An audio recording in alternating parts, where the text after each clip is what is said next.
Bueno, yo creo que empezamos. Bueno, entonces, pues, ¿qué resultados tienen de la corrección que vimos?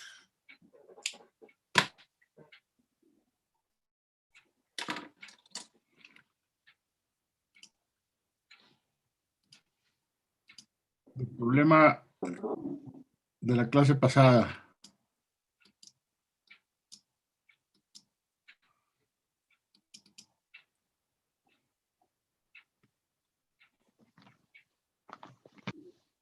A ver, vamos viendo. Problema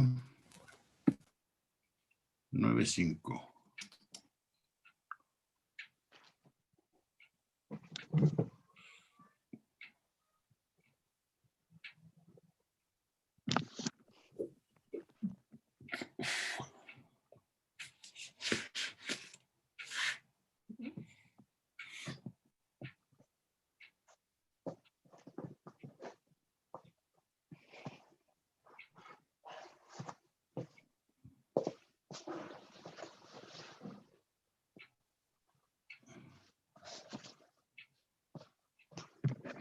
Va.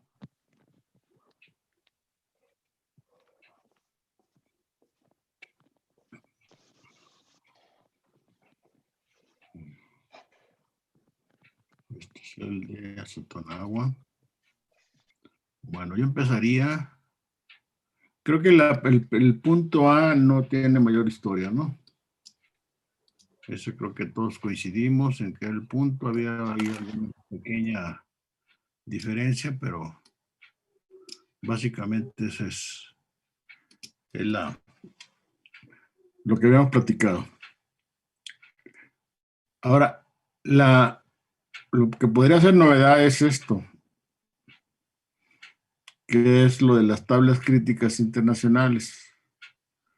Ya hice la relación. Esto es lo que está reportado en las tablas, junto con esto que está acá. ¿De acuerdo? Y en base a esto, cuando estamos, acuérdense que comentábamos que este calor de disolución es un calor liberado por la mezcla, al mezclar. Entonces, es negativo. Creo que esa es una de las observaciones más importantes.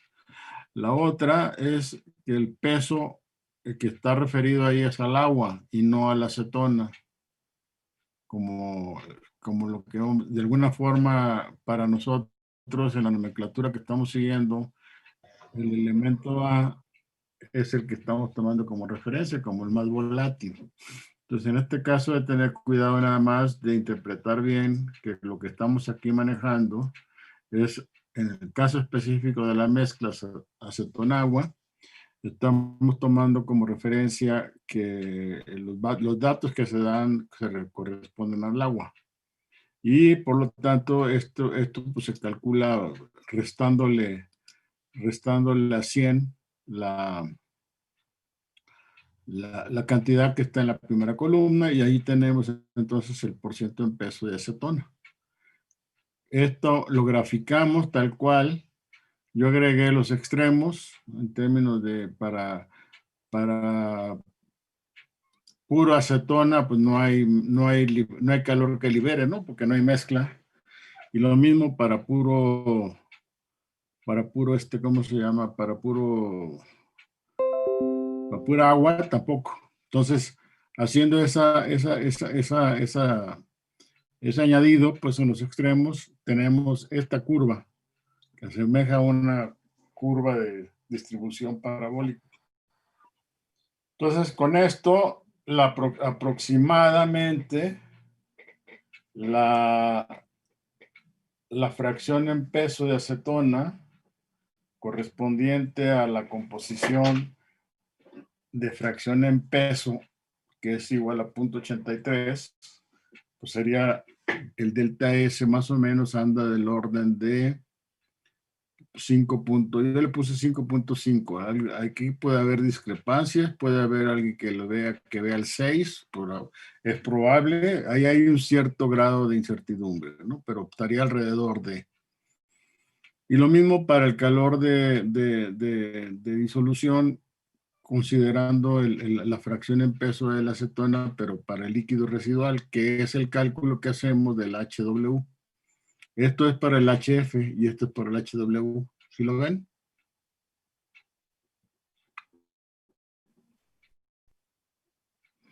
Sí, jóvenes Sí, o no, doctor. o no se han conectado todavía. Pues híjole, despierten. ¿Cómo hacemos dinámico esto? Que haya más comunicación entre todos. En fin, bueno, planteándolo así, otros datos importantes son el caso de los calores latentes. En el caso de las cetonas se encuentra que es del orden de 521 kilojoules por kilogramo, o que correspondería a 30.260 kilojoules por kilogramo mol.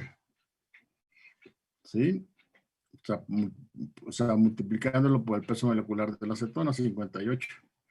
Y en el lambda, lo que nada más les recuerdo, pues, que de las tablas de vapor hay que restar los extremos, o sea, la entalpía del vapor saturado y la entalpía del líquido saturado, y la diferencia corresponde justamente al al cambio de fase, al calor latente de vaporización. Eso ya lo deben de también ustedes tener muy claro. ¿Sí está claro? Entonces, la pregunta ahí quedaría es si está claro y así lo vieron, porque si no, pues no hicieron los cálculos correspondientes, pues. ¿Sí está claro o no? Esto es lo que añadiría yo de la discusión, del análisis que tuvimos la clase pasada, relacionado al análisis dimensional del sistema. ¿Sí? ¿Alguna duda de esto, jóvenes? ¿Lo hicieron? Pregunta obligada.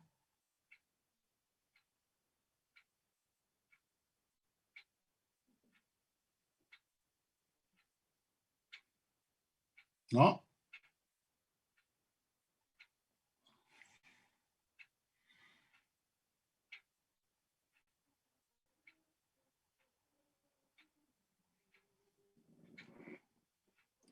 El silencio sepulcral.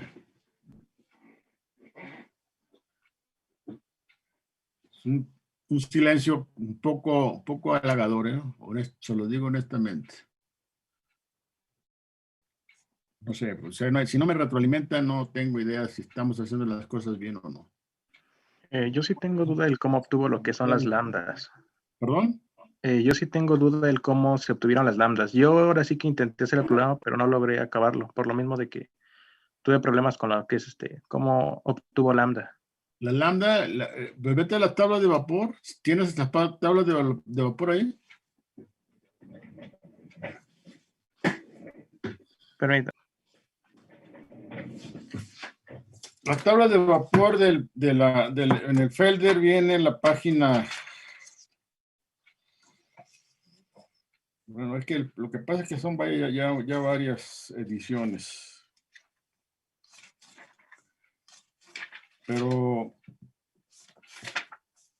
está la presión de vapor del agua a 15 grados centígrados. A ver, déjenme ver. El vapor saturado del Felder es la tabla B4. Sí, más o menos. Hay una pequeña cambio entre 14 y brinca a 16, pero por ahí anda. Entonces, lo que quiero que vean es que en el caso del agua, tienen tres columnas. Una de la entalpía del agua líquida, otra es la entalpía del vapor, que es la entalpía del agua líquida, suponiendo que fuera 16 grados centígrados, corresponde a 67.1 kilojoules por kilogramo. Y la entalpía del vapor corresponde a 2530.9 kilojoules por kilogramo. Si a estos 2530 le resto 67.1, me va a quedar el calor latente de vaporización, que es la columna que está entre las dos que les acabo de decir, que da 2463.8. La ligera diferencia con lo que yo tengo ahí es por el grado. Ya, gracias. ¿Sí está claro? Eso es correlación. Y el otro es un homograma. Están los calores latentes de vaporización, asocia temperatura y presión y sobre eso te vas. Acuérdense que el sistema está en una atmósfera y la lambda está muy clarito que el cálculo que se hace de la lambda, de acuerdo a la fórmula que hemos estado revisando, está referido a la temperatura. Bueno, aquí no lo puse tal cual, pero aquí está. Si se fijan, esta lambda está calculada a la temperatura de referencia, tanto para la acetona como para el agua. No sé si eso te aclara. Sí, gracias. ¿Sí? Toda la forma de el calor, la calor latente de vaporización del agua se calcula, siempre se ha calculado así, pues, a partir de los datos de presión de vapor.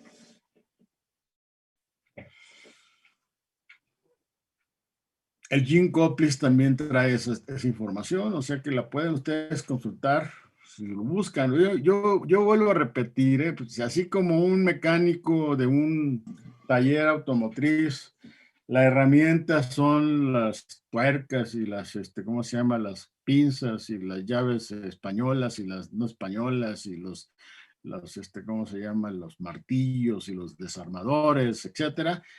El ingeniero químico trabaja con tablas y trabaja con este tipo de información, y entonces ustedes lo que tienen que desarrollar es una especie de instinto para saber dónde buscar la información y sacarla. Y entonces esa información, así como lo que les he estado explicando relacionado con estas tablas, por ejemplo, que sirve de base también para hacer ese análisis, hay que saber interpretar lo que está referido en la tabla para no tomar datos a lo tonto.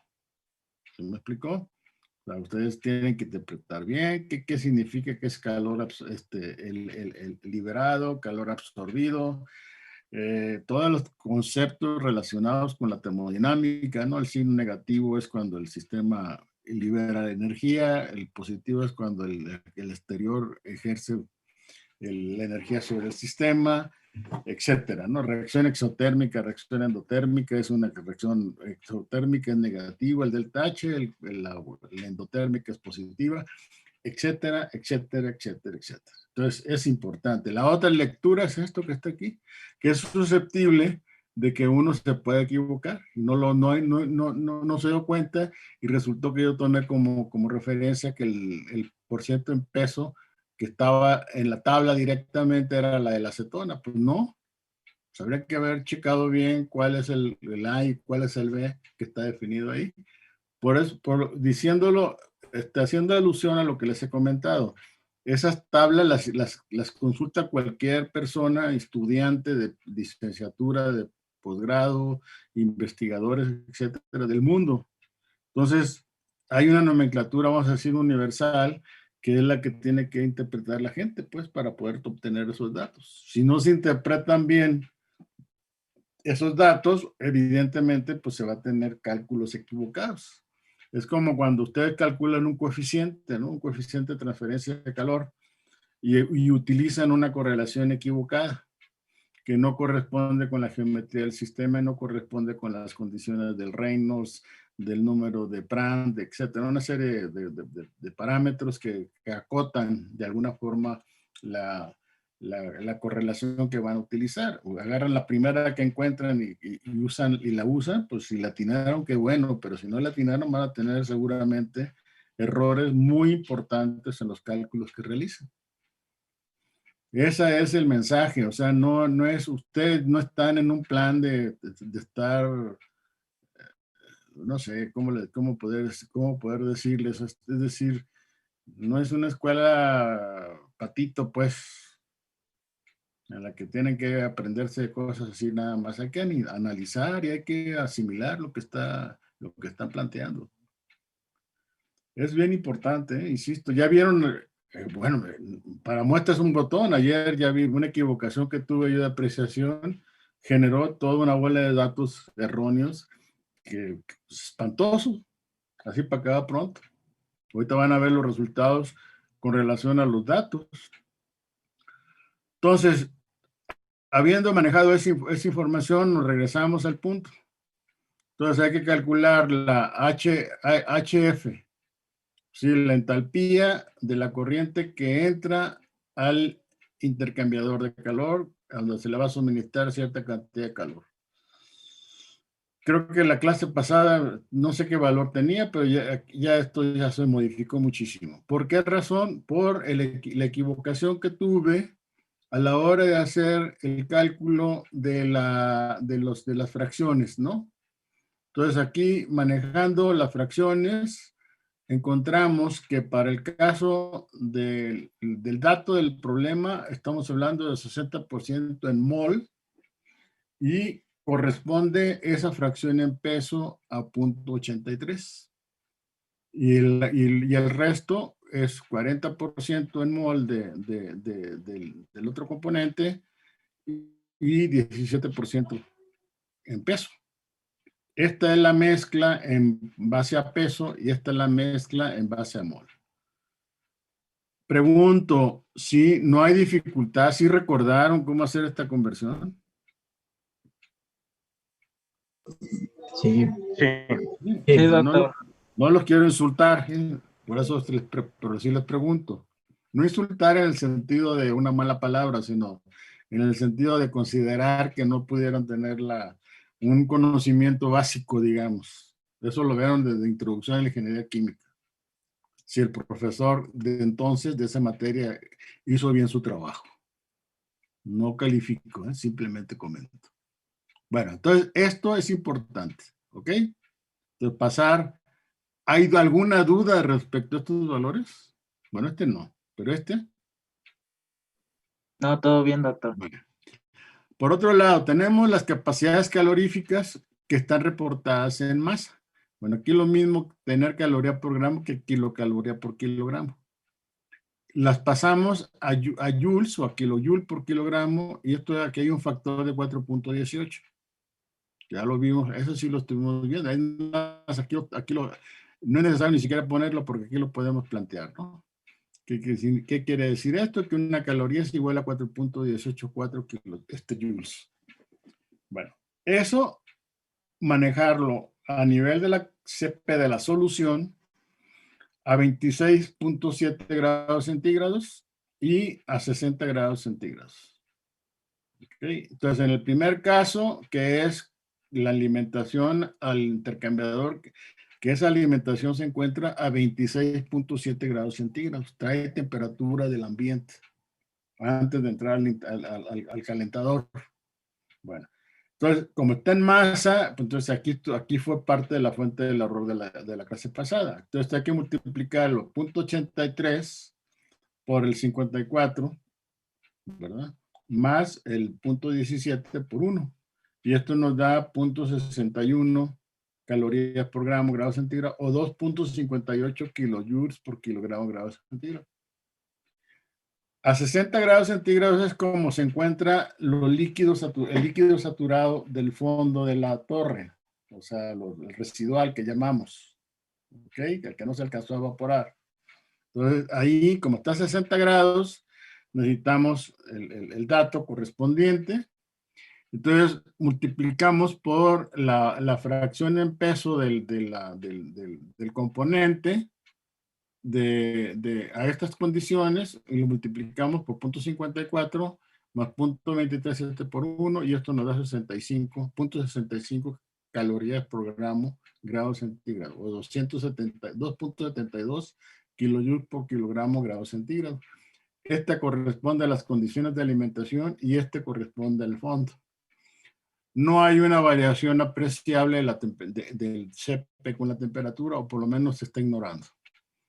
Habría que tener cuidado con lupa si es que fuera el caso de que hubiera una diferencia entre 26 y 60, pues habría que reflejarlo también en el valor del CP. ¿Sí? Bueno. Luego acá están los promedios de los pesos moleculares, que son, esos son universales, pero aquí estaríamos considerando 60-40 y estaríamos considerando 0.5 y 0.5 y 0.83 y 0.17, que corresponden a los valores que nosotros obtuvimos de las tablas de aquí. Aquí estamos con 83, 50, hay una cierta discrepancia con lo que encontraron ustedes, hay una pequeña variación. Bueno, tomen en cuenta ustedes lo que consideraron para hacer sus cálculos al respecto. ¿De acuerdo? Entonces, los pesos moleculares sí se multiplican por las fracciones molares. Y eso nos da el peso molecular promedio de la corriente que está alimentada de 42,06. En el caso de los líquidos saturados en el fondo son 38,05, que corresponde a 0.5 y 0.5 en fracción mol. Y el otro es de 51,27, que corresponde al destilado. ¿Sí? Esos son los CPs promedios que se necesitan para los cálculos que siguen a continuación. Hasta aquí pregunto si hay alguna observación, una discrepancia, o los que hicieron la tarea, si están de acuerdo o concuerdan con los cálculos. Yo concuerdo con los cálculos, doctor. ¿Mande? Yo concuerdo con los cálculos, yo sí los hice, los de los CPs y las CMs promedios, y sí me dio lo mismo que usted. Bueno, entonces no sé los demás.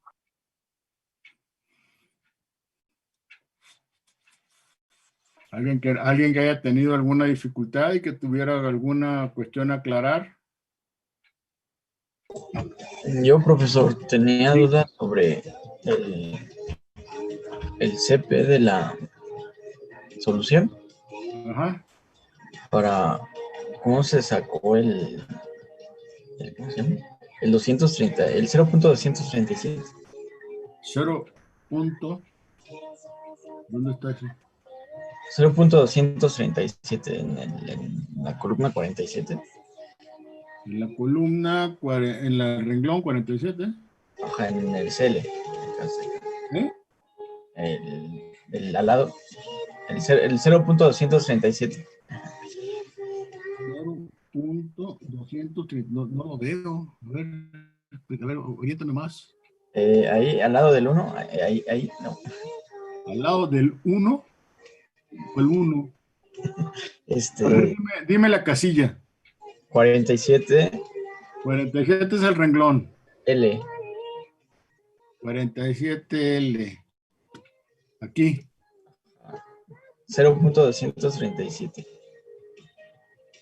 Pues es 1 menos esto. Es 1 menos. Este es el acetona, ¿estás de acuerdo? Sí. Entonces 1 menos esto te va a dar el agua. Sí, es cierto, no se me ocurrió. ¿Sí? Gracias.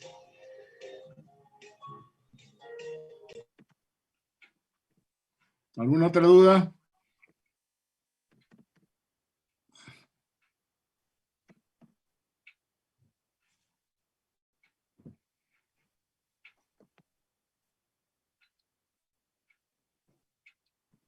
¿No? Bueno, entonces tomando en cuenta estos valores, calculé la entalpía de la corriente que entra. Por eso, la entalpía de la corriente que entra, dado que tengo 15 grados como temperatura de referencia, pues de 15 a 26.7 necesariamente tuve que introducirle cierto grado de energía. Aunque yo no lo haya hecho físicamente con el intercambiador, pero el hecho de que vamos considerando que al 15 grados esta diferencia de temperatura se traduce en un cambio de entalpía a las condiciones de alimentación de la columna, de la corriente. Entonces, ¿eso qué tiene? Pues tiene punto 62, que sería ¿cómo se llama? El peso, ¿cuál es? Es el CP, punto 61.8, punto 62, que es el CP promedio de la mezcla, con las composiciones de punto 83 y punto 17, por el peso molecular promedio por 4.184. Si se fijan, utilicé el de calorías, entonces, o pude haber manejado 2.58 en lugar de 0.62 por 4.18. ¿Están de acuerdo? Eso es lo mismo. Y bueno, y multiplicado por el peso molecular promedio de la mezcla. La diferencia de temperatura, y luego aquí nuevamente lo dejé indicado, el 5.3 que tomé así a ojo de buen cubero, y aquí me equivoqué, inclusive 5.5, pero en fin, ahí hay una pequeña discrepancia. Le voy a dejar el 5.3 nada más para no afectar lo otro, pero vaya, ya les platiqué de que aquí puede haber cierta discrepancia por la incertidumbre que hay aquí. Pero bueno, en fin, eso 83, por aquí anda, debe andar por aquí. Según yo anda por ahí 5.5, 5.6 o 6. Alguien dice, no es 6. Bueno, puede ser 6, no sé. No sé, a lo mejor habría que escudriñar más esto y ampliar aquí, hacer una especie de zoom para ver si aquí, y aumentar de uno en uno para ser más precisos, ¿no? Eso ya depende de las habilidades de cada quien. Pero vaya, por ahí anda. Entonces, hacen ese cálculo y multiplican también por el peso molecular, porque esta cantidad que está referida aquí en la tabla que estuvimos analizando, está referida a masa, kilojoule por kilogramo de mezcla. Entonces, ya está perfectamente respetada toda la cuestión relacionada con el análisis dimensional, y eso nos da como resultado 1054 kilojoules por kilomol de mezcla. No sé si tengan el mismo resultado. Estamos tomando como base 100 moles. Hay casos, es más, yo tenía un cálculo previo en algún otro tiempo de la materia que revisé el problema, no me había fijado en él. Ahí tomé como base 1 mol, que es perfectamente factible. Puedo tomar 1, puedes tomar 10, pueden tomar 100. Eso ya depende me pareció más cómodo manejar 100, entonces por eso son las cantidades. Si fuera el caso de 1 mol, pues estaríamos ahí afectando con dos dígitos, ¿no? Pero vaya, tomando en cuenta esa base de 100 moles de mezcla, la entalpía de la corriente de esas 100 mol por unidad de tiempo que se están introduciendo al intercambiador, requirieron o llegaron con un contenido energético correspondiente a 1054 kilojoules por kilogramo mol. Luego, el balance plantea que aquí está F por HF más Q igual a D por HD, W, HW. Entonces, esto me implica que yo deba calcular HW, que es la HL de acuerdo a la definición que hemos manejado, y la HD, que es la HG, y que están definidas por estas ecuaciones, que ya lo hemos platicado hasta el cansancio.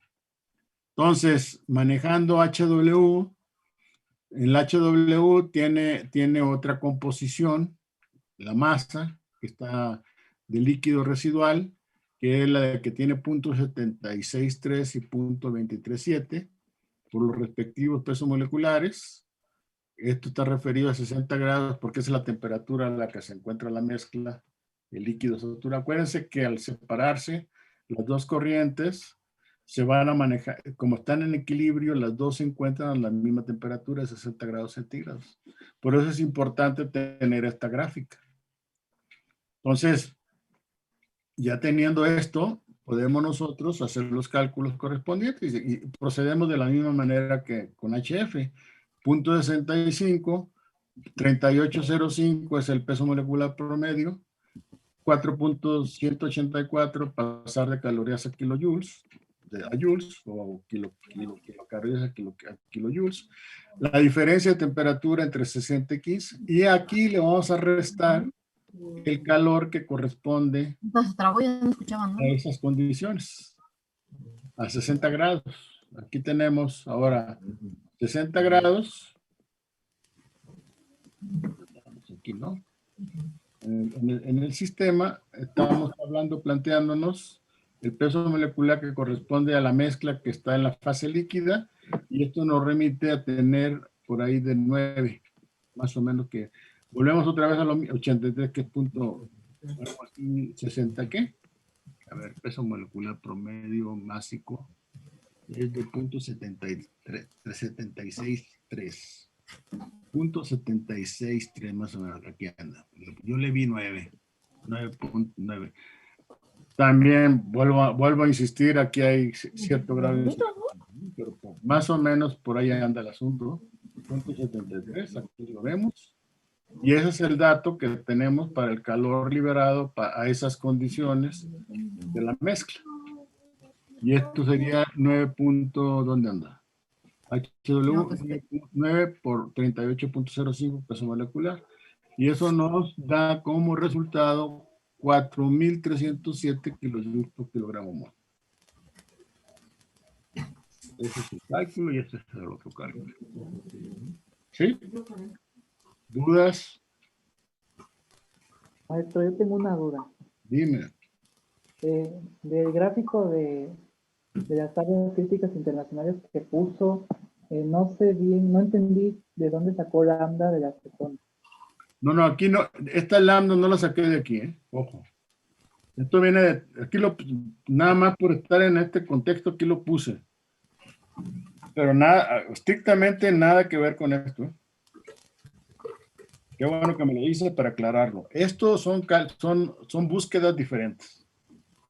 Ya le expliqué a un compañero tuyo que cómo obtener el calor latente de vaporización del agua de las tablas de vapor, restando en la columna que viene de entalpía del vapor, le restan la columna el valor en la columna de la entalpía del líquido, y esa diferencia de valores numéricos es el calor latente de vaporización del agua. El caso específico del vapor de agua. Eso podría ser también inclusive para el caso de la acetona, pero yo no tengo a la mano, se lo digo abiertamente, que una tabla de vapor, no, es más, se me hace, debe ser muy raro, o debe ser algo muy, muy, muy específico de tener una tabla de vapor de la acetona, pues. Pero si fuera el caso, procederíamos de la misma manera. Si tuviéramos la entalpía de la acetona vapor y la entalpía de la acetona líquida, la resta a esa temperatura nos daría el calor latente de vaporización de la acetona. Pero este valor se obtiene de nomogramas. Ya están tabulados, pues, en función de temperatura. Pueden ver en el PER. ¿Está claro? Pero nada que ver, ¿eh? Esto de aquí son valores que no tienen nada que ver con lo que estamos planteando, ¿eh? Más déjenme quitarle el amarillo ahí, para dejarlo aparte. ¿Alguna otra duda?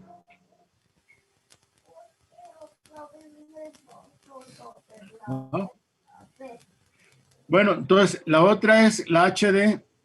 El HD es el vapor destilado, o sea, lo que llamaríamos el destilado, que es el vapor que se formó. Normalmente ese vapor que se forma, que se conoce como el destilado, normalmente ya en una torre de fraccionadora, vamos a ver que sale el vapor por la parte superior de la columna y se pasa normalmente a un condensador.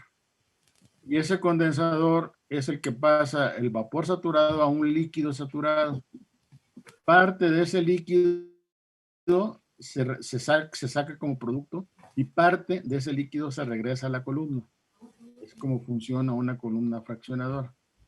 Si ustedes ven un esquema de una torre de destilación, van a encontrar que hay una especie de salchicha, y en la parte superior hay una flecha que sale y se introduce en un condensador. Luego abajo del condensador hay dos flechas, una que regresa parte de ese líquido a la columna y la otra que es el destilado que se está obteniendo continuamente. ¿De acuerdo? Entonces, en este caso no estamos tomando en cuenta ese destilado. De hecho, sí lo vamos a tomar en cuenta cuando nos piden cuánto calor le necesitamos quitar a ese vapor destilado para volverlo, para tenerlo a 26.7 grados centígrados. Ese es parte del inciso siguiente. Bueno, regresando, el vapor, aquí como vapor, yo tengo a 60 grados, tengo el punto 83.3, que es la composición del vapor, de la composición en fase vapor, la composición másica. La multiplico aquí no estamos hablando, acuérdense, de CP de mezcla, aquí estamos hablando de los CP de los componentes, como si fueran líquidos. Entonces es el CP del componente por la conversión que tenemos de 4.184. Entonces, el punto 83 lo dejo porque esto abarca el cálculo de todo lo que está en el paréntesis rectangular. Entonces va de 0.54, que es el CA, multiplicado por el peso molecular y la conversión para obtener aquí kilojoules. ¿Ok? Todo esto es el CA, pero del componente acetona, multiplicado por 60 menos 15, más el calor latente de vaporización, que es igual a 521 por 58.08, que es el calor latente que se está planteando. ¿Ok? Más el otro, bueno, y eso multiplicado por la fracción en peso del componente. Luego después tenemos acá por la fracción molecular en peso del agua por 1, ¿qué puse aquí yo? Y me faltó una multiplicación, ¿no? 1.1 es el peso, el CP por 4.184 por 18.04, y esto por 60 menos 15, y el calor latente de vaporización del agua.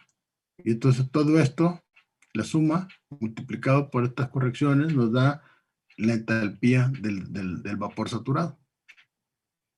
Y eso nos da, ¿cuánto es? ¿Dónde anda? Acá está. 38.147. ¿Sí lo tuvieron?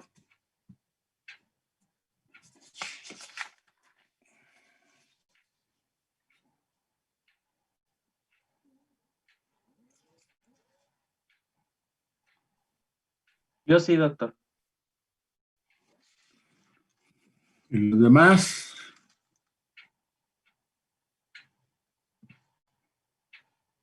Aquí estamos hablando de fracciones molares, ojo, aquí no estamos con fracción másica. Punto 83.3 coincide con el otro, la fracción en peso, pero no se confundan.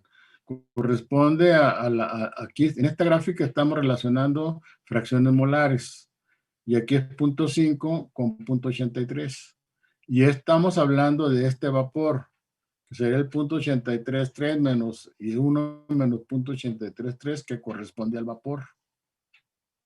Sí, no estamos hablando aquí de, no confundan este 0.83 con el 0.83, ¿dónde anda? Bueno, lo que estuvimos planteando por acá con el peso, este peso, fracción másica, ¿no? Ojo, coincide pues, pero no es, aquí sí hay que tener mucho cuidado con eso. Digo, si lo ven este cálculo y no recuerdan, pues se pueden confundir. .833, este .833, insisto, lo obtienen ustedes de acá. De hacer el análisis con esta gráfica, el .83. 80.85, lo que ustedes tengan alrededor de. Es más, a lo mejor convendría nada más por fines de que no se les olvide ponerle aquí .84, una cosa por el estilo, o .85 con la intención, digo ya una centésima más menos, no va, como dicen, una golondrina no hace primavera, no va a afectar sensiblemente el cálculo, pues. Y con eso nada más evitar el que se confundieran con con el que está acá. ¿Sí? Entonces, este es el valor que correspondería a la entalpía del vapor. Entonces, la entalpía del vapor la aplicamos ya ahora, todo esto que está aquí, lo vamos a manejar en términos del balance de energía, donde Q es el objetivo. Entonces, la entalpía de la corriente que se está sacando como destilado, más la entalpía del líquido residual que está por el fondo de la torre, menos la entalpía de la alimentación, eso nos va a dar 1.340.500 kilojoules por hora, tomando como referencia la base de 100, la base de cálculo por aquí la pusimos en algún momento, si no mal recuerdo. Por aquí debe estar. Y si no, pues la estamos poniendo. ¿Sí? Una base de, aquí está, base de cálculo, 100 kilomol por hora de alimentación. Entonces, esos 100 kilomol por hora es lo que nos da. Si fuera un kilomol, pues estaríamos hablando de 13.405. Ya no se traduciría.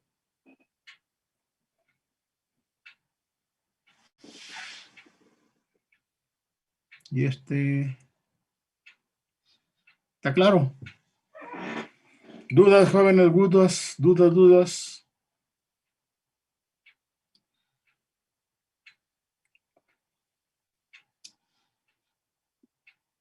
Yo tengo una pequeña duda, profesor. Que no sea tan pequeña. A ver, dímela. ¿Puede regresar a la gráfica de las entalpías? ¿Gráfica de entalpías? ¿Cuál es la gráfica de las entalpías? Bueno, de la gráfica que está en la amarilla.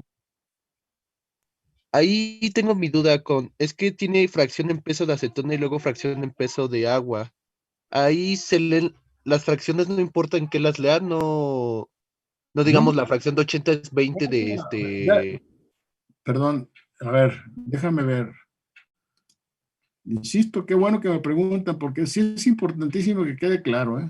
Déjame sacar la gráfica, la tabla crítica, donde sacamos los datos. Va de nuez, ¿sí?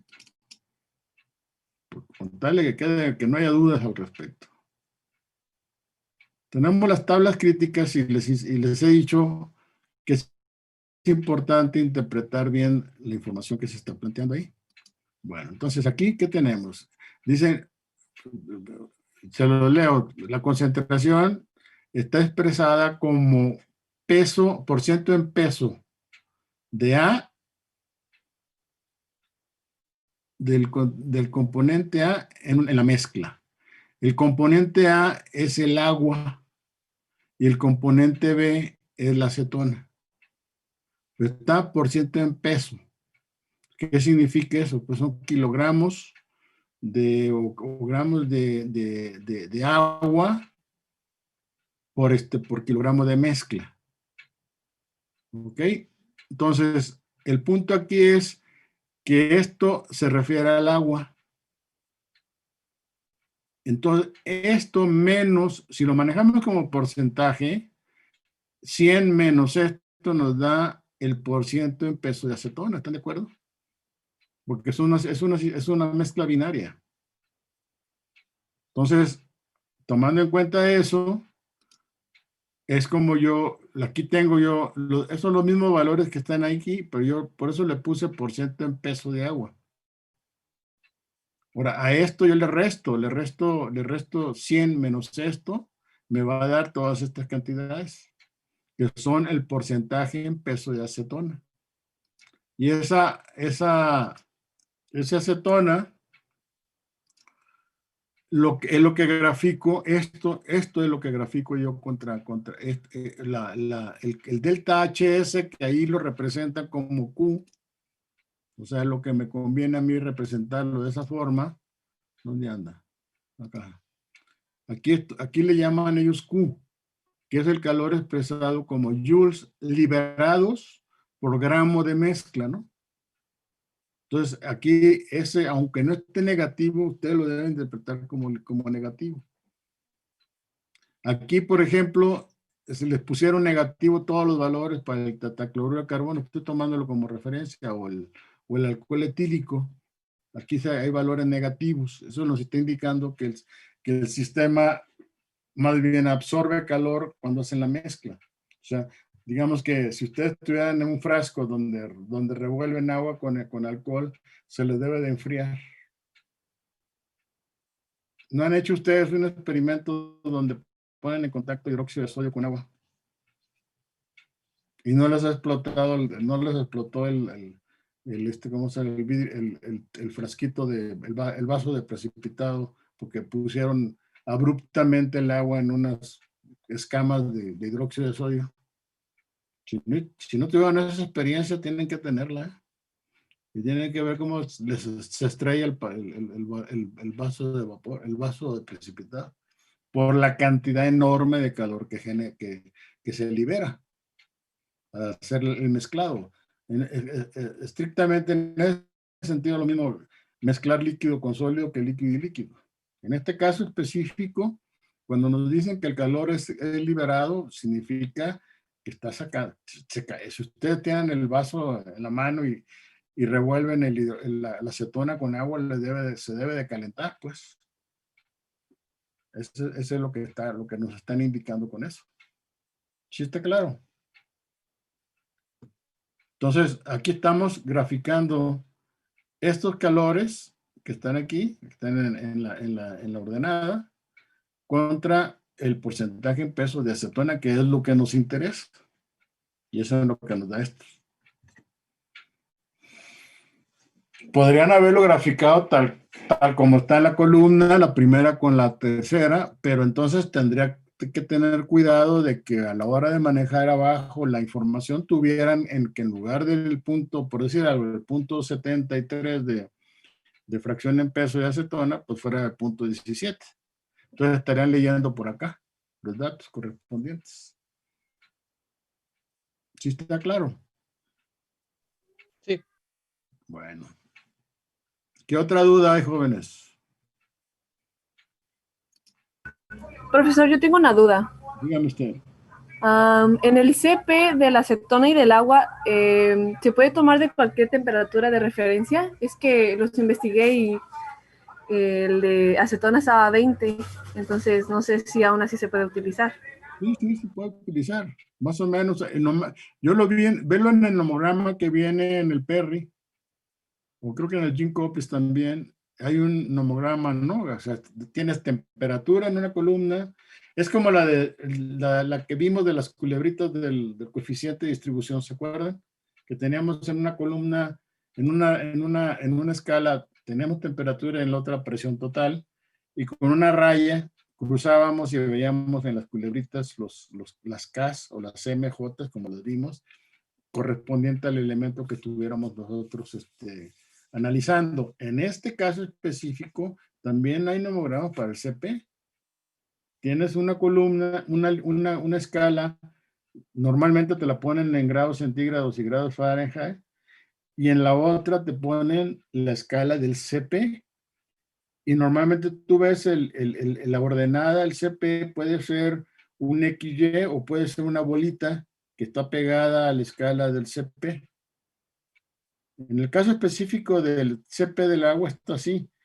Y en la tabla donde vienen estas referencias de los elementos con la bolita correspondiente que está numerada, ahí vas a encontrar el rango de temperatura en el que se puede aplicar esa ese valor que tú vas a buscar. Ahora bien, también hay que aplicar ahí un criterio. Si tú ya tienes la escala de temperatura y tienes la bolita muy pegada a la escala, ¿qué es lo que sucede con el CP del agua? Si está muy pegada a la escala del CP propiamente, pues por más ir como aroma y teatro que hagas con relación a la temperatura, vas a notar que el CP no cambia tanto.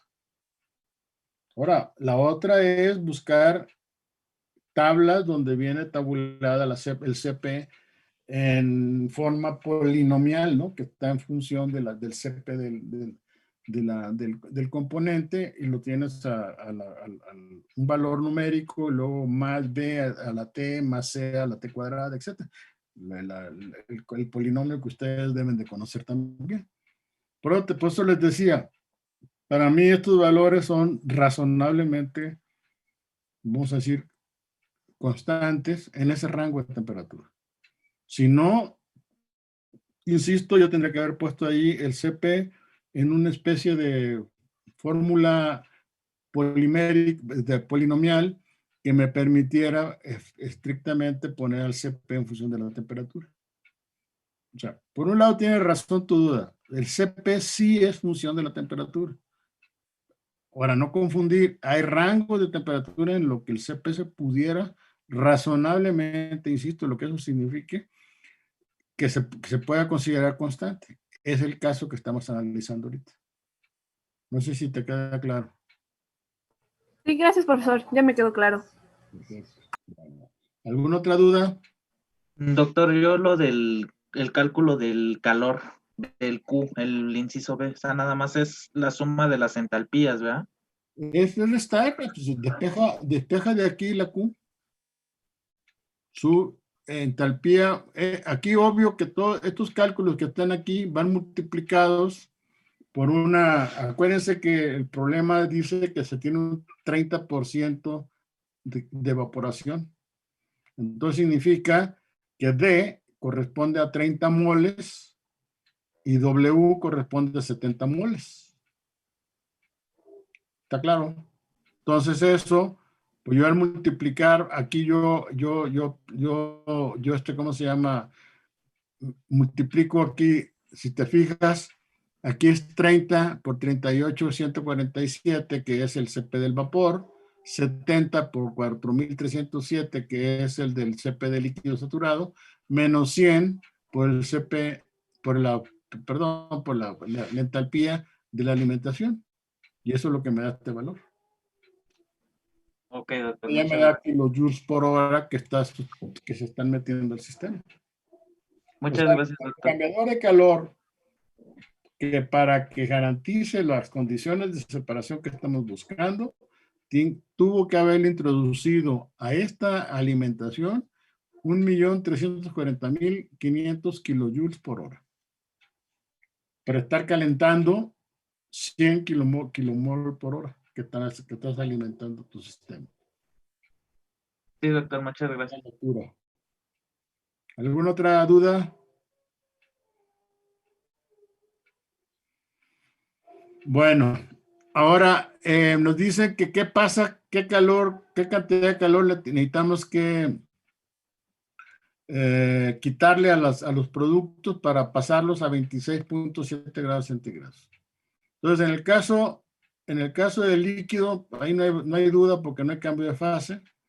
El calor que yo le voy a necesitar quitar al sistema me va a dar 3.446.42 o 0.4. ¿Cómo lo calculan este? En base a todo lo que hemos platicado, ya deberían de ustedes saber cómo manejarlo. A ver, díganme cómo obtienen este valor.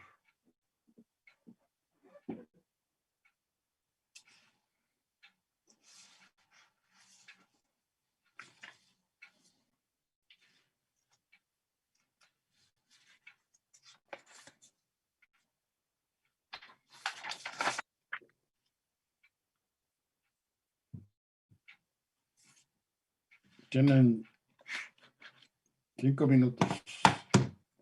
Porque me den, a ver, obtengan ese valor.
Acuérdense, es el líquido que se encuentra a 60 grados. Entonces, ese líquido que se encuentra a 60 grados, ¿cuál sería la pérdida de energía, o sea, la entalpía al revés, pues digamos, para llevar, en principio, esa mezcla que se encuentra a 60 grados, bajarla a 26.7 grados centígrados?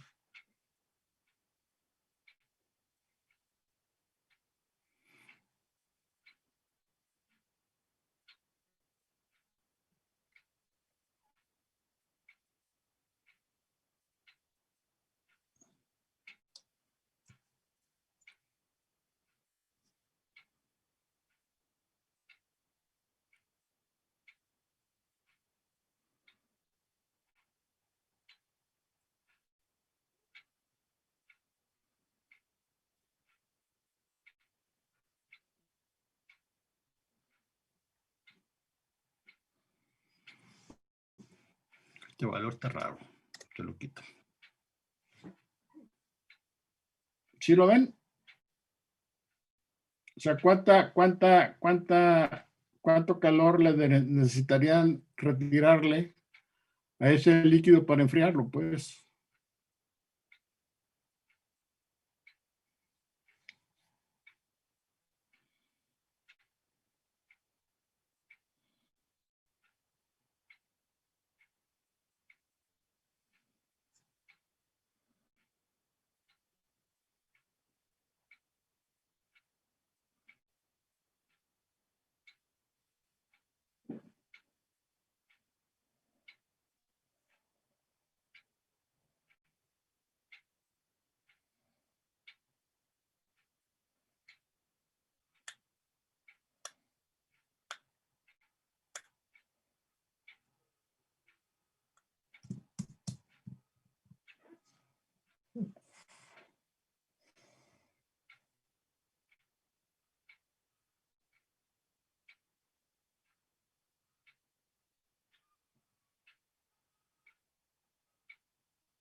Ahí lo que se hace es poner el CP de la solución a 60 por el peso molecular promedio igual de la solución.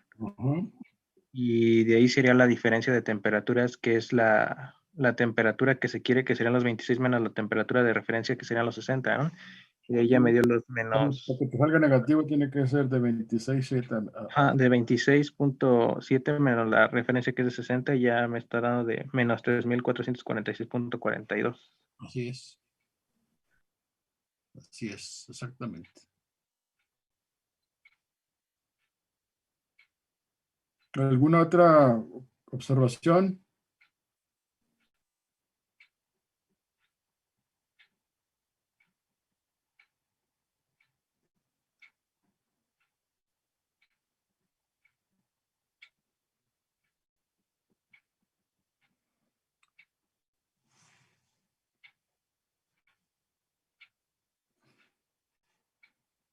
Entonces aquí tenemos los 3,400, ¿no?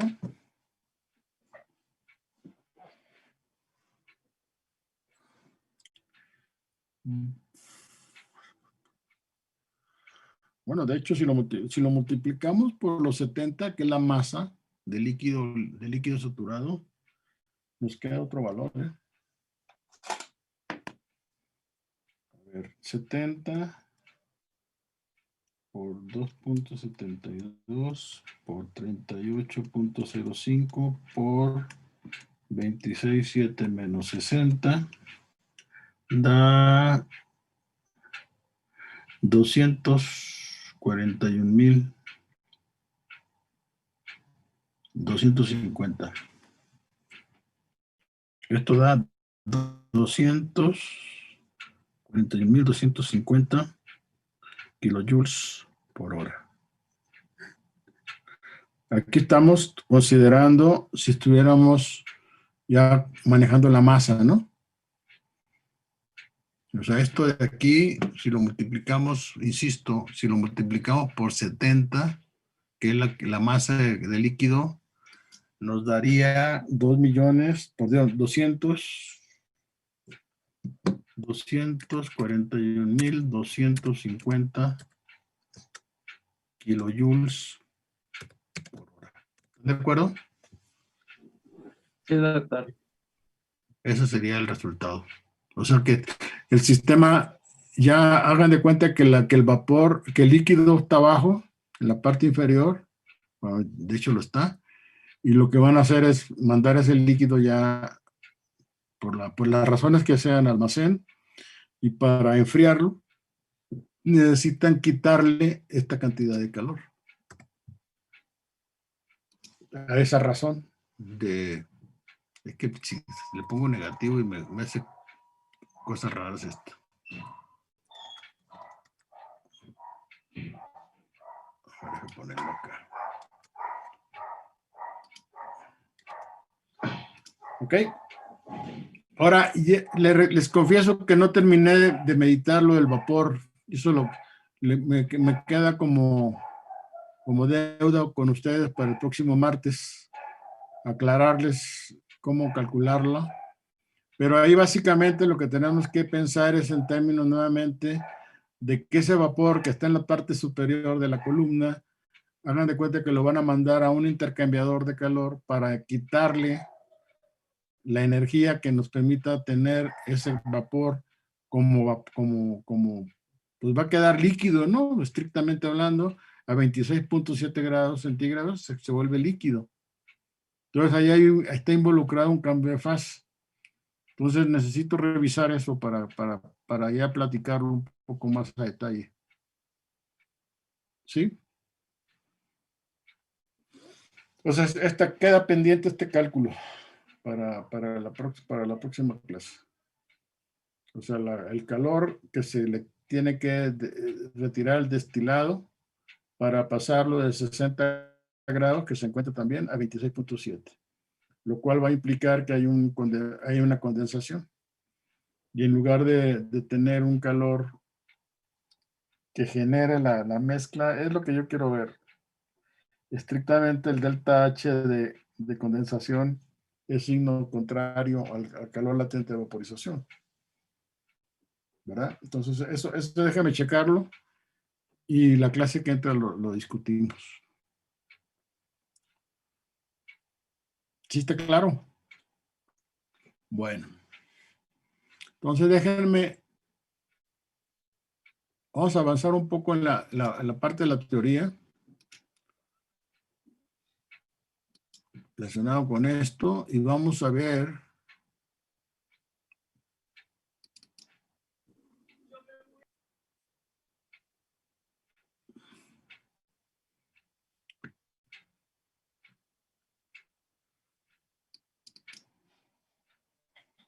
Espérame, ya me equivoqué.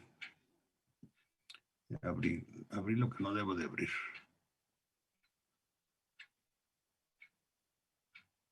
No, esto no.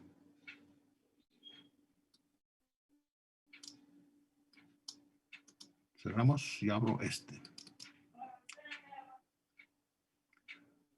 Entonces aquí nos vamos a ir hasta la parte que hemos ya visto, iba acumulando toda esta información. Y vemos ahora lo que llamaríamos destilación diferencial o sencilla. En el libro viene un esquema un poco más complejo para representar el destilador, pero básicamente el principio es este que está aquí representado en este esquema. ¿Sí? Tienen un sistema de calentamiento que aquí le puse vapor, que puede ser vapor o puede ser eléctrico, una mantilla de calentamiento. Aquí puse una especie de tubo de vaso largo, y puede ser también lo que ustedes manejan en el laboratorio de un matraz balón, ¿verdad? Con un termómetro y la salida y un refrigerante para estar continuamente recogiendo el condensado. ¿Sí? Entonces aquí está el vapor, hace su labor el vapor y lo sacamos, si fuera el caso específico, un flujo continuo de vapor o eléctrico. Y de aquí está la mezcla que vamos a destilar. ¿Ok? Entonces aquí lo importante es ver la parte de la teoría relacionada con el funcionamiento del destilador diferencial. Básicamente, yo ahí les pediría que leyeran esta parte del libro, ¿sí? Que está aquí, esto es la parte fundamental del sistema, del comportamiento del aparato, a diferencia del anterior. El anterior era pues como dicen coloquialmente, inclusive fue un flashazo, ¿no? Es decir, el mismo, cuando ustedes toman una fotografía con el flash que sale, accionan la cámara y sale digamos, el relámpago de la luz, y ese fue el flashazo. Y ahí, en el caso de la destilación flash o instantánea, generan esa expansión y se paran. Aquí es un proceso lento, es un proceso en el que está cargan aquí una mezcla con una composición, pensando en un sistema binario A-B. A es el componente más volátil y B el menos volátil. Empiezan a hacer la destilación, es una destilación que en sí es lenta, y empiezan a ustedes a condensar, y aquí empieza a gotear el componente que se está evaporando. La primera gota que se está formando aquí es más rica en el componente A que en B, pero siempre van a estar evaporándose A y B.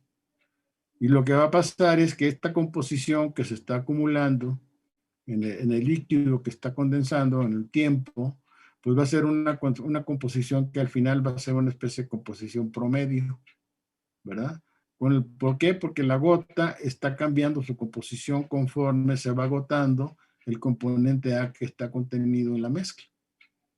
Va a llegar un punto, y esto va acompañado inclusive por con una variación de la temperatura.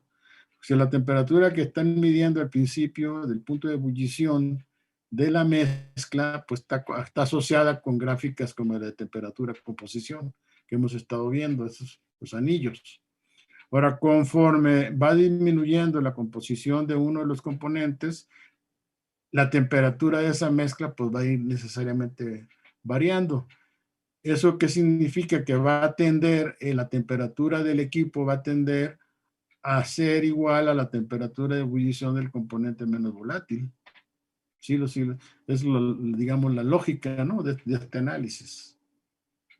En fin, ese es el principio de operación. Yo le recomendaría que leyeran esto para que lo fijen las ideas, pero el principio de lo que les estoy platicando es lo que les estoy diciendo. Hacen un balance, hay un balance de materia que se hace en el equipo, en el que no tienen entrada ni salida, o sea, no hay entrada, perdón, no hay entrada, sí hay salida. No hay entrada porque cargan, es un lote. Aquí cargaron el sistema. Puede también trabajar en forma diferencial, digo continua, pero vaya, considerando el lote, no hay entradas ni del componente, ni de la masa total, ni del componente A, que es el más volátil. Lo que sí sale son cantidades pequeñas o cantidades diferenciales, que son lo que estamos recibiendo aquí como destilado.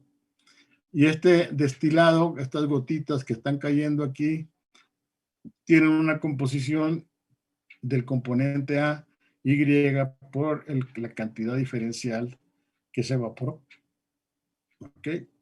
En el caso del líquido que está quedando aquí abajo, es lo que lo que llamaríamos el líquido residual o lo que se acumula, pero en sentido, vamos a decir, negativo, pues la misma variación de la cantidad diferencial que evapora es una variación diferencial del líquido que se está evaporando. ¿Sí? Y esto lo podemos ver en términos del componente A, que la derivada de L por X, o sea, la composición del componente A en el líquido residual, pues le podemos asociar con L de X más X de L. O sea, esta es la regla de la derivada de dos parámetros, que es la suma de las derivadas individuales multiplicadas por el parámetro que nos está derivando. Entonces, tomando en cuenta esto, se hace el balance, entrada menos salida igual a acumulación, entonces 0 menos DL igual a DL, o bien 0 menos YD igual a L de X más X de L. Entonces, de aquí podemos sacar que la ecuación correspondiente al balance del componente A que está evaporando, pues pasa por esto, o sea, arreglando esta expresión que está aquí, y llegamos a lo que se conoce como la ecuación de Rayleigh, que nos dice el líquido residual que está quedando en el tiempo con relación a la cantidad inicial del componente que cargamos, va a ser igual a, en este caso, a DL en L, la variación diferencial de la cantidad de líquido con respecto a la cantidad de líquido que tenemos. Y esto, a su vez, integrado y sustituyendo los límites, nos va a quedar el logaritmo natural de F en L, de F en W. ¿Qué significa esto? El logaritmo natural de la carga inicial a la carga que tenemos en el tiempo determinado. Un líquido residual que está quedando.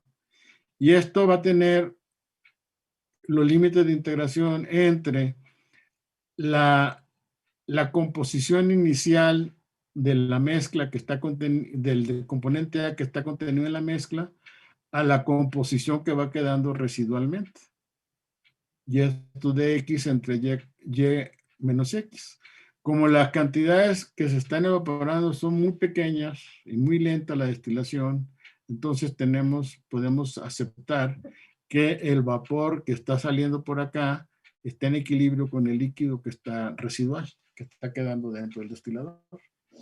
Y esta es la forma como podemos deducir la ecuación que se conoce como la ecuación de Rayleigh, donde W es el líquido residual de la composición XW y F son las moles cargadas con una composición XF. Finalmente, se hace un balance global para determinar la composición del vapor que salió por la parte superior de la columna y que estuvimos recogiendo acá, y tiene la característica de que es una composición promedio por la cantidad de destilado que se formó, y la W por XW igual a la cantidad que se cargó del componente más volátil.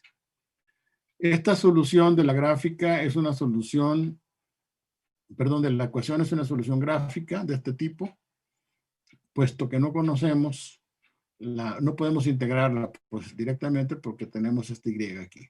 Entonces, gráficamente tendríamos nosotros que establecer uno entre Y menos X en función de X, nos daría una curva cualquiera y debajo de esa curva estaríamos evaluando la integral, ¿no? que a su vez sería igual al logaritmo natural de F en W.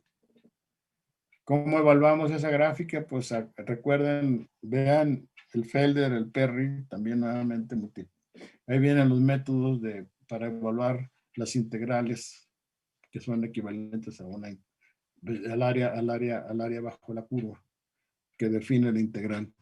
O sea, esta es la función, pues, 1 entre Y menos X en función de X. Y esto es el área que están tomando en cuenta para evaluar la integral. ¿Ok? Eso es en el caso de la evaporación diferencial. En el caso de condensación, aquí entonces tendríamos el logaritmo natural, nada más se toma en cuenta ahora el vapor original y que se está formando el líquido. Y entonces tenemos el logaritmo natural de f en d, y esto sería la integral entre y d menos a la yf, y entonces estaríamos graficando de y entre y menos x con asterisco. Ahora es x la que está en equilibrio, con relación a la composición del componente más volátil en la fase vapor. Esto, una opción, una alternativa para la cuestión gráfica es recurrir al famoso coeficiente de volatilidad relativa, que nos permite poner a y en función de x. Y esta es la que estaríamos planteando acá en la integral. Aquí, en lugar de tener y con asterisco, sustituimos esto que está aquí. Y si se dan cuenta, entonces ya tengo toda la parte de abajo de la integral en función de x, y lo puedo integrar analíticamente. Haciendo la álgebra de la integración, nos va a quedar 1 entre alfa menos 1, logaritmo natural de x, f, que es la composición del componente en la carga, por 1 menos xw, que es el componente A en el líquido residual, entre así. Y aquí lo tienen referido. O si hacen el álgebra también correspondiente de logaritmos, aquí lo suman y todo, nos va a quedar esta relación, vamos a decir, más compacta. Y es la que se aplica para el cálculo de la composición residual en sistemas binarios. Les voy a poner el ejemplo, nada más para tenerlo como referencia, el ejemplo 6.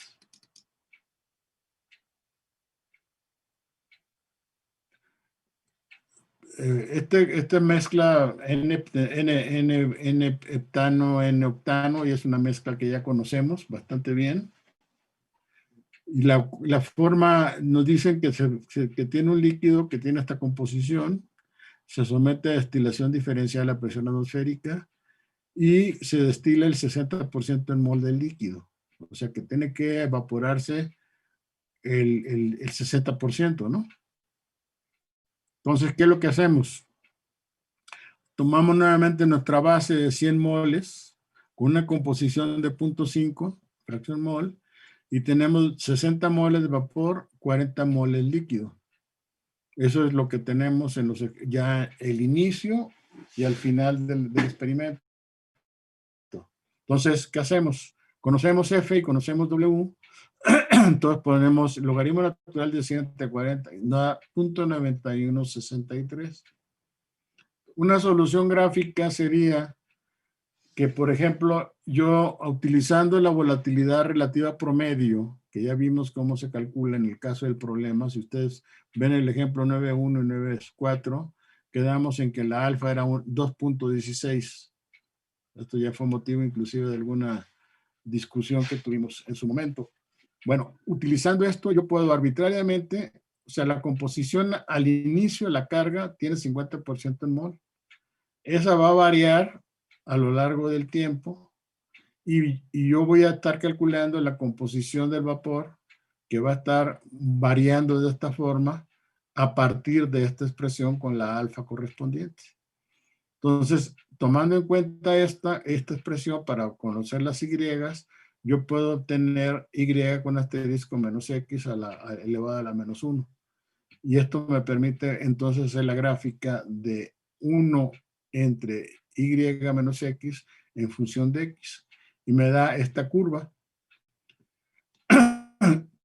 ¿Cómo procedo? Lo que procedo es, este es un valor fijo que está aquí, que no se mueve, y este valor lo voy a estar literalmente moviendo aquí hasta que el valor que corresponda a este punto, al sustituirlo en el valor de la integral, satisfaga o sea, esta área, por ejemplo, tiene que satisfacer que sea igual a ¿dónde anda?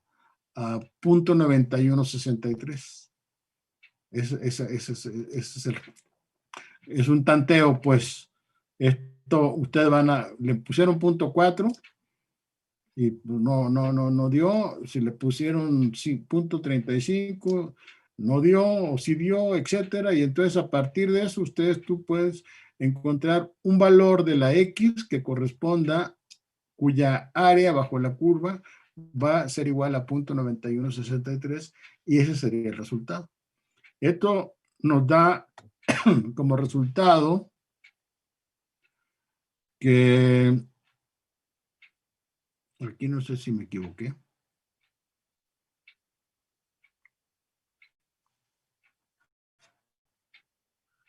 Déjenme checarlo rápido. O sea, este valor del problema corresponde a X, no, aquí está mal. XW es igual a 0.33. Es decir, el valor aquí, entonces sería, si es así, aquí más o menos. Esta sería el área.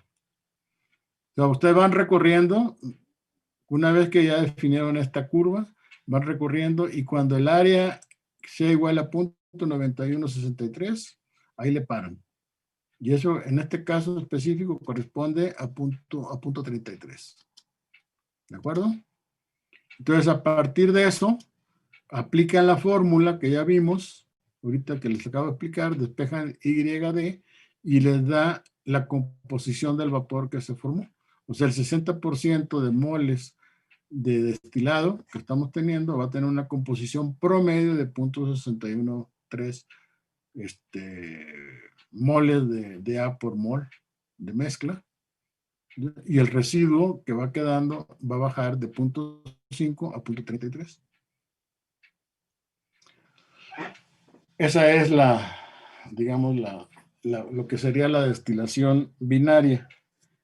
La clase que entra, voy a ver la destilación del componente de ¿cómo se llama? De multicomponentes. Es un poco más complejo, pero básicamente las ecuaciones de trabajo son las que acabamos de ver. ¿Ok? ¿Sí está claro? Así rápidamente, pero pues yo diría que también ustedes vean el libro, ¿eh? Independientemente de lo que estemos planteando, es importante que les quede claro cómo estamos. También tienen que leer por parte de ustedes para que fijen las ideas. Yo les doy la idea general de la destilación. Creo que la parte principal ya se las estoy dando. Y entonces, a partir de eso, pues tenemos esta información, tenemos esto, cómo proceder con una gráfica de este tipo. Y la clase que entra vamos a ver la parte de sistemas diferenciales multicomponentes, donde el procedimiento nuevamente también es por tanteo. Son los procedimientos, no hay de otra. ¿Dudas? ¿Dudas, jóvenes, dudas? Por el momento no. Bueno, entonces vamos de gane. Entonces nada más.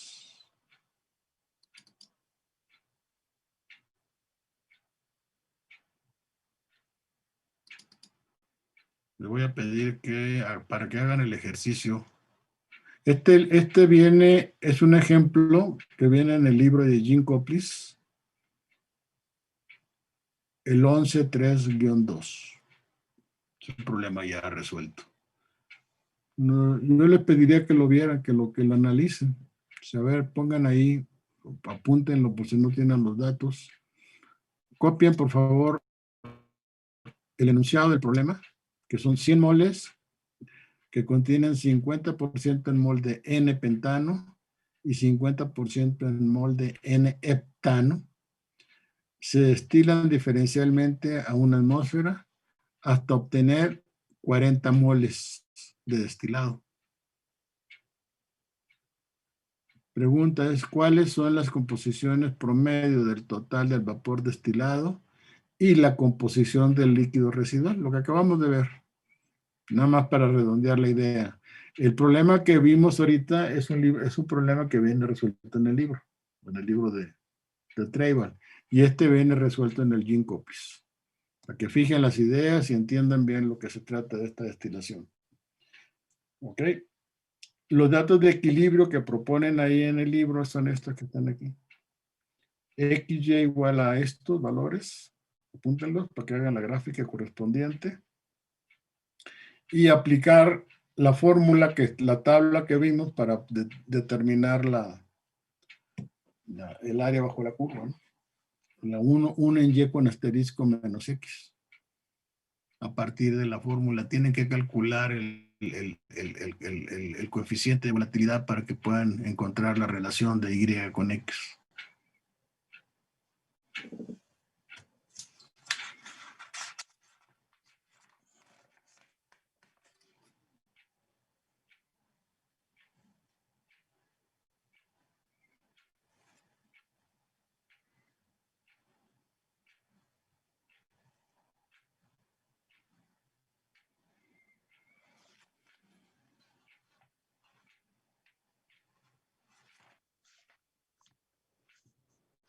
La respuesta correcta es XW igual a 0.27. Esa es la composición del N-heptano que está contenido en el líquido residual.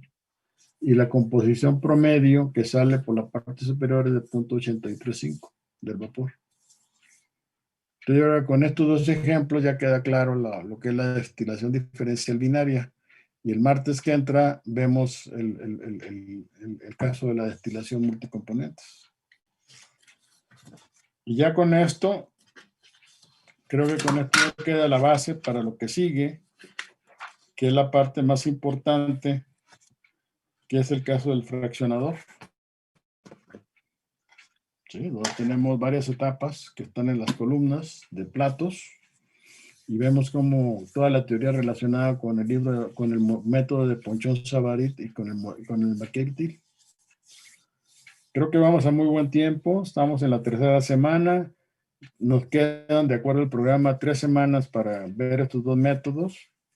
Creo que es tiempo suficiente para que ya una vez que terminemos eso, hagamos el primer parcial. ¿Ok? ¿Ya copiaron aquí, por favor? Sí. Sí, doctor. De todos modos, tienen la referencia, ¿eh? No sé si lo tengan a la mano este libro. Que es uno de operaciones unitarias también. Bueno, por mí es todo. Los dejo. ¿Dudas? No, todo bien, doctor. Gracias.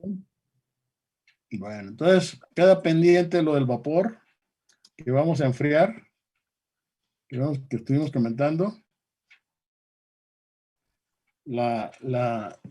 ¿Cómo se llama? A partir de qué va a pasar pues con el vapor que lo tenemos a condiciones de saturación y lo vamos a pasar de 60 a 26.7 grados. Yo quiero entender bien cómo está el cálculo para mañana, para el martes. De todos modos, eso no impide que ustedes lo hagan también, para que tengan elementos, ya sea para estar de acuerdo con los que les diga yo, o para discutir algunas dudas que surjan al respecto. Y la otra es leer lo que es, ya sea en el libro de Gene Copies o en el de Traival, lean la parte que es una página, 2 páginas relacionada con la destilación diferencial. ¿Sí? Y hagan estos 2 ejercicios que acabamos de ver, hagan la gráfica y jueguen con los datos para que podamos, ¿cómo se llama?, avanzar.